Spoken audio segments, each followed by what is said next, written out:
Hi guys, so today we're talking about shutter speed, and this is all about exposure, about how bright or how dark your image is.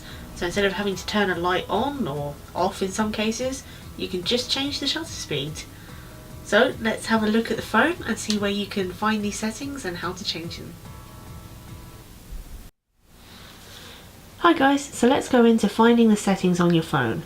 I'm using an Android. I'll make a separate video for iPhone. So when you open up your camera, it's going to go straight into auto mode, and we don't want that, we want pro mode.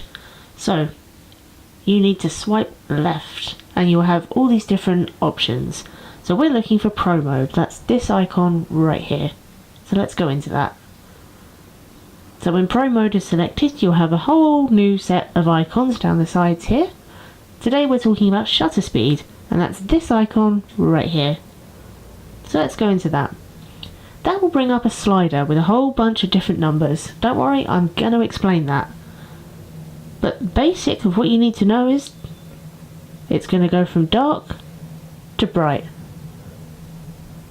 And if you don't want to know about why that is, that's fine. That's all you need to know. It's going to get brighter or darker.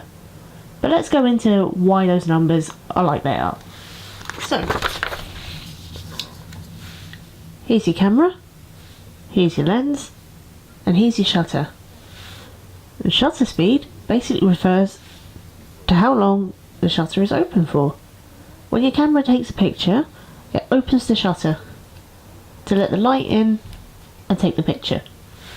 So, if you have a really slow shutter speed, say 1/15th of a second, that's going to let in loads of light because it's open for a longer amount of time. So loads of light. If you have a faster shutter speed, say 1/1000th of a second, that's only going to be open very briefly, just like that. So that's not going to let in as much light. So on that sliding scale, that's why it was going from brighter to darker, because it was open for longer.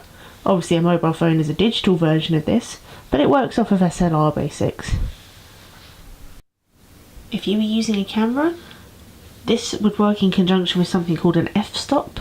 So you'd have an F number like f1.8, but that's a whole different thing and doesn't really apply to mobile photography. What it does work in conjunction with on your phone is the ISO. And we'll cover that in another video, but it's worth being aware of. So, going back to that sliding scale, let's have another look at it and it should make a bit more sense. So, let's go back to our shutter speed. So, you see I've gone into the really small numbers, open for 1/15th of a second, it's really bright. About here's good. 1/90th, that's what we'd kind of need for this. If I leave it open longer, not enough light's going to get in and it's just going to be dark.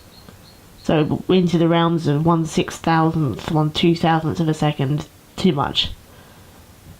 So you need, it will depend on whatever scene you're doing, what light you're in, and you can just choose it accordingly. Thank you so much for watching. I hope I've demystified shutter speed a little bit for you there. Don't forget to like, subscribe and leave me a comment down below telling me your thoughts. As always, take care.